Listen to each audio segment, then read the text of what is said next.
नमस्कार दोस्तों, स्वागत है आपका अपने YouTube channel target wise MS में। रीट लेवल 1 के जो 2 गुना की लिस्ट जारी की गई थी उनके लिए डॉक्यूमेंट वेरिफिकेशन का जो काम है अब की बार बीकानेर निदेशालय शिक्षा विभाग ने ऑनलाइन अपलोड करने के लिए आमंत्रित किए हैं। तो किस प्रकार आपको ऑनलाइन डॉक्यूमेंट अपलोड करने हैं, किस साइज में अपलोड करने हैं, कौन सी साइट पर अपलोड करने हैं और कौन कौन से डॉक्यूमेंट अपलोड करने हैं, इन सब के बारे में हम चर्चा करेंगे। और डॉक्यूमेंट अपलोड करने के बाद इसी साइट पर आपको तिथि प्रोवाइड की जाएगी, जिस तिथि पर आपको फिजिकल रूप से उपस्थित होकर डिस्ट्रिक्ट लेवल पर आपके डॉक्यूमेंट का भौतिक सत्यापन किया जाएगा। पहले डॉक्यूमेंट ऑनलाइन अपलोड होंगे और उसके बाद भौतिक सत्यापन किया जाएगा। अब कल रात को जो नोटिफिकेशन आउट हुआ था 3 तारीख को, वो है राजस्थान प्राथमिक और उच्च प्राथमिक विद्यालय कार्यालय निदेशक प्रारंभिक शिक्षा राजस्थान बीकानेर। इसमें कहा गया है कि जो ऑनलाइन आवेदन लिए गए थे 31/12 को जारी विज्ञप्ति के तहत 27/2/2022 को कट ऑफ जारी की गई और ये कट ऑफ इस साइट पर अवेलेबल है, आपने सबने देख ली होगी कट ऑफ। उसके बाद इसने कहा है कि जो 2 गुना शॉर्टलिस्टेड किए गए विद्यार्थी हैं उनका दस्तावेज सत्यापन या पात्रता जांच हेतु विभाग की वेबसाइट जारी दिशा निर्देशों का अवलोकन करें एवं https://rajshaladharpan.nic.in/न्यू पोस्टिंग पर अनिवार्य रूप से रजिस्ट्रेशन कराते हुए वांछित दस्तावेज अपलोड करें। कौन सी साइट पर अपलोड करने हैं? तो ये राजशाला दर्पण नाम की एक वेबसाइट है जिसमें न्यू पोस्टिंग का पोर्टल है, उस पर आपको डॉक्यूमेंट अपलोड करने होंगे। अब मैं आपको बताऊंगा कि ये जो साइट है इस पर आप अगर जाना चाहते हैं, इससे जाना चाहते हैं तो इसको टाइप कर लें। और अगर आपको ऐसे नहीं मिल रही है तो जो अपना टेलीग्राम चैनल है उस पर इसकी लिंक दी गई है। टेलीग्राम चैनल का नाम है टारगेट विद एमएस और इस टेलीग्राम चैनल की लिंक आपको मैं कमेंट बॉक्स में उपलब्ध करवा दूंगा, वहाँ से आप टेलीग्राम ज्वाइन करें। वहाँ पे लिंक दी हुई है पूरी, और पूरी प्रोसेस भी वहाँ पे दी हुई है किस प्रकार आपको फॉर्म भरना है। तो इस प्रकार उस पर आपको रजिस्ट्रेशन करवाना है और उसके बाद डॉक्यूमेंट अपलोड करने हैं। दस्तावेज सत्यापन पात्रता जांच हेतु शॉर्टलिस्टेड किए गए अभ्यर्थी उक्त पोर्टल पर दिनांक 5/3/2022 से 10/3/2022 तक, मतलब 6 दिन का समय दिया गया है। 5 से लेकर 10 तारीख तक 6 दिन में आपको डॉक्यूमेंट अपलोड करने हैं। तो जल्दबाजी नहीं करना है, लेकिन 5 या 6 तारीख को आपको अपलोड कर देने हैं, क्योंकि इतनी बड़ी पहली बार एक पोर्टल खोला गया है और इस पोर्टल पर हो सकता है साइट हैंग हो जाए अंत में, तो आपको जल्दी से जल्दी अपलोड करने हैं। इसके लिए संबंधित जिला शिक्षा अधिकारी द्वारा दस्तावेज सत्यापन जांच हेतु इसी पोर्टल पर स्थान एवं तिथि का निर्धारण किया जाएगा, जो संबंधित अभ्यर्थी के अंतिम लॉगिन में प्रदर्शित होगा। रजिस्टर्ड मोबाइल नंबर पर सूचित किया जाएगा।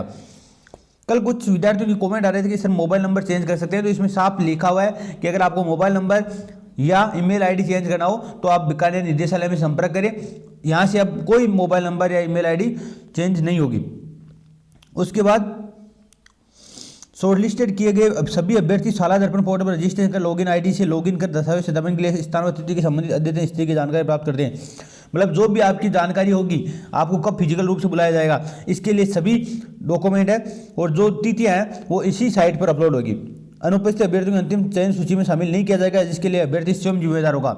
मतलब अगर कोई डॉक्यूमेंट अपलोड नहीं करता है तो उसके लिए अभ्यर्थी स्वयं जिम्मेदार होगा, सभी को डॉक्यूमेंट अपलोड करने होंगे। इसलिए थोड़ा सा इस वीडियो को जो भी आपके कट ऑफ में शामिल है 2 गुना में, उस सब के पास पहुंचा दे ताकि सब फार्म भर सके और कोई भी विद्यार्थी ऐसा ना हो जो डॉक्यूमेंट अपलोड ना होने की वजह से चयन सूची में शामिल नहीं हो पाया, तो ये आपकी जिम्मेदारी बनती है।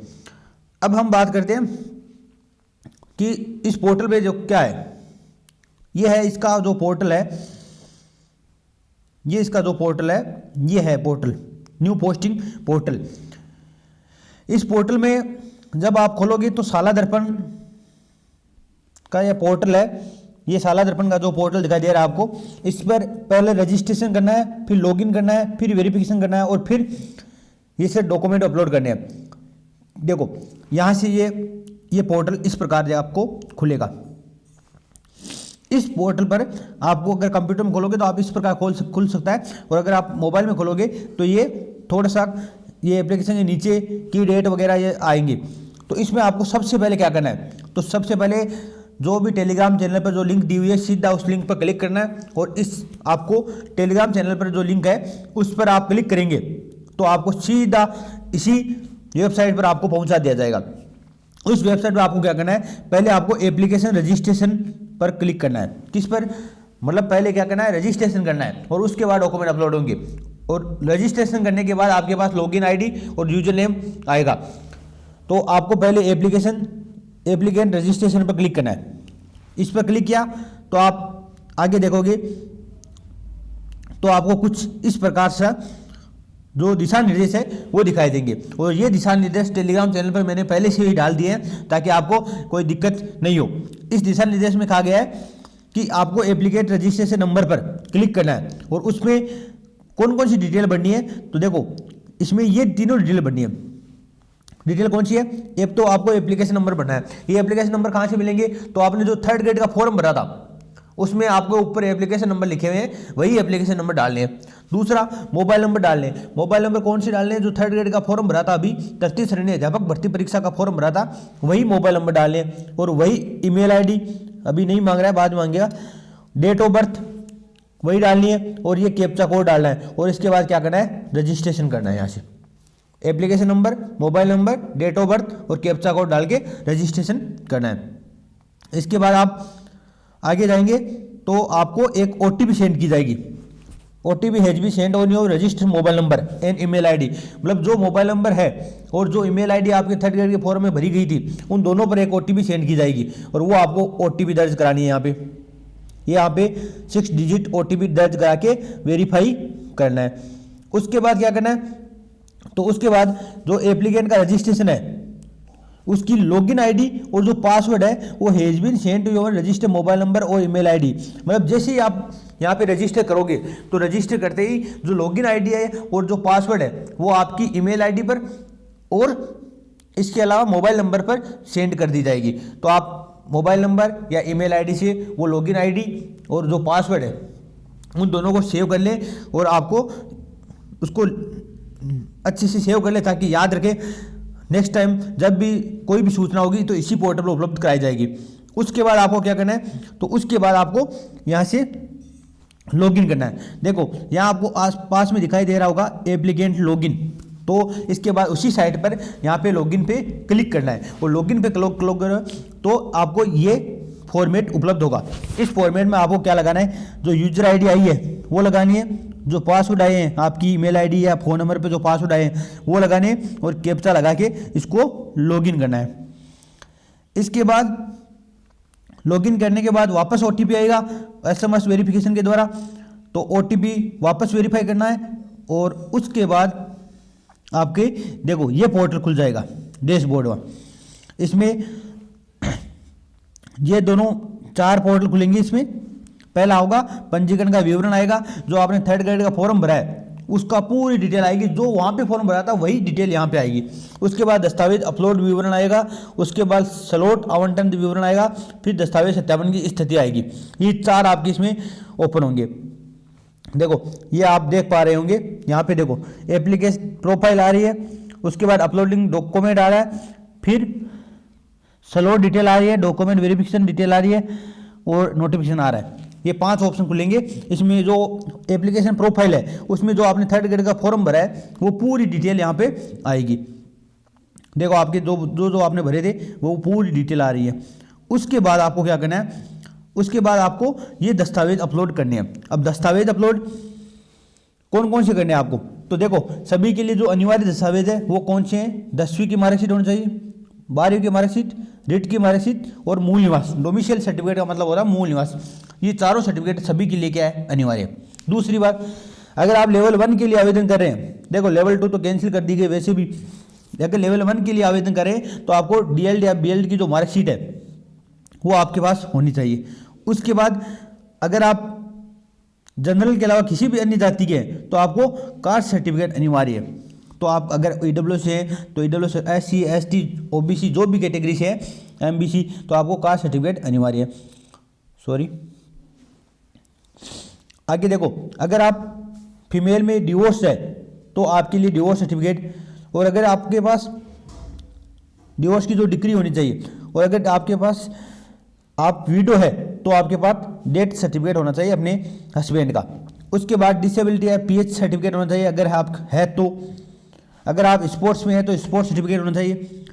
इसके बाद अगर आप TSP एरिया से आते हैं तो आपके पास टीएसपी का मूल निवास होना चाहिए, टीएसपी बोनाफाइड सर्टिफिकेट होना चाहिए। इसके बाद अगर आर्थिक रूप से कमजोर वर्ग से आते हैं तो आपके पास ईडब्ल्यू सर्टिफिकेट होना चाहिए। और अगर आपने एमए की है, पोस्ट ग्रेजुएशन की है, तो वो सर्टिफिकेट होना चाहिए। और इसके अलावा अगर आप भूतपूर्व सेवा श्रेणी में हैं तो आपके पास NOC, PPO, section officer document ये सब होने चाहिए। इसके बाद आपको ये अपलोड, कौन कौन से डॉक्यूमेंट मैंने बता दिए, इसके बाद ये डॉक्यूमेंट आपको यहाँ पर अपलोड करने हैं।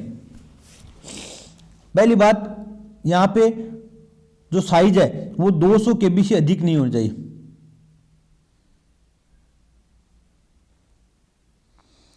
मस्ट बी लेस देन 200, मतलब 200 KB से ज़्यादा नहीं होना चाहिए। 200 KB के अंदर अंदर आपको एक PDF बना के, अगर आप फॉर्म स्वयं नहीं भर सकते तो आप किसी भी ई मित्र सेंटर पर जाए और वहाँ से आप फॉर्म भरा सकते हैं। उसको ये डिटेल या वीडियो दिखा देना, वो भर देगा फॉर्म, और वो अपने आप भी भर सकता है जिसको जानकारी होगी। तो इसमें 200 KB की जो PDF बनानी है हर फॉर्मेट की, जितने भी डॉक्यूमेंट है उनकी 200 KB के अंदर अंदर PDF बनानी है और उस PDF को यहाँ पे अपलोड करना है। और इसके बाद यहाँ पे सत्यापन होगा और उसके बाद आपको फिजिकल सत्यापन के लिए बुलाया जाएगा। अब इसमें आप देख पा रहे हैं, देखो 10th की मार्कशीट बननी है, यहाँ पे अपलोड कर सकते हैं यहाँ पे, और आपको यहाँ वापस देख भी सकते हैं कि आपने 10th की भरी है, 10th की जगह 12th तो नहीं बढ़ती। फिर उसके बाद आप 12th की सर्टिफिकेट, फिर ग्रेजुएशन अगर है तो, फिर रीट की मार्कशीट, फिर बीएड की मार्कशीट आपको नहीं भरनी क्योंकि BSTC हो आप। उसके बाद डोमिसाइल सर्टिफिकेट बनना है, मूल निवास बनना है। उसके बाद कास्ट सर्टिफिकेट बनना है, पोस्ट ग्रेजुएशन है तो बननी है, नहीं तो नहीं बननी। इसके बाद DLD या BEd जो भी है आपके पास वो बनना है। उसके बाद स्पोर्ट्स सर्टिफिकेट है वो बनना है। उसके बाद जो PH कैटेगरी या VH कैटेगरी से आते हैं, विकलांगता प्रमाण पत्र है तो वो बनना है। उसके बाद अगर आप विधवा है तो हस्बैंड का जो डेथ सर्टिफिकेट है वो बनना है। अगर आप डिवोर्स है तो डिक्री बननी है। इसके अलावा NOC भर सकते हैं यहाँ पे। TSP है तो TSP बोनाफाइड सर्टिफिकेट बनना है और EWS सर्टिफिकेट भरना है अगर है तो। इसमें सभी में ये डिटेल आपको अपलोड करनी है। अब देखो, उसमें आप यहाँ पे क्लिक करके सभी डॉक्यूमेंट देख भी सकते हैं। एक बार आप अगर मित्र केंद्र पर जा रहे हैं तो आपको सभी डॉक्यूमेंट आपको एक बार चेक कर लेने चाहिए, ताकि यहाँ पे सभी डॉक्यूमेंट की आपने सही लगाए हैं या नहीं लगाए। उसके बाद आपको ये रहा, कहाँ चला गया, ये रहा, ये डॉक्यूमेंट अपलोड हो गए। उसके बाद इसमें लिखा हुआ भी है 200 KB से अधिक नहीं होना चाहिए और PDF प्रारूप में होना चाहिए। अब मान लो अगर आपने कोई डॉक्यूमेंट गलत भर दिया तो आप उसको संशोधन यहाँ से वापस चेंज भी कर सकते हैं, वापस भर सकते हैं अभी तो। उसके बाद एप्लीकेशन स्लॉट डिटेल में क्या है, इसमें आपको जो भी, अगर मान लो आपको नागौर में कोई भी स्लॉट दिया जाता है, किस डेट को आपको बुलाया जाएगा या जो भी सूचना होगी वो स्लॉट डिटेल में आ जाएगी। इसके बाद इसमें लिखा हुआ है दस्तावेज सत्यापन के लिए DO द्वारा सौंपे गए स्लॉट की जानकारी इस विंडो में उपयोगकर्ता को उपलब्ध होगी। इस पर आपको जो DO आपको स्लॉट की जानकारी सौंपेगा वो इसमें आ जाएगी।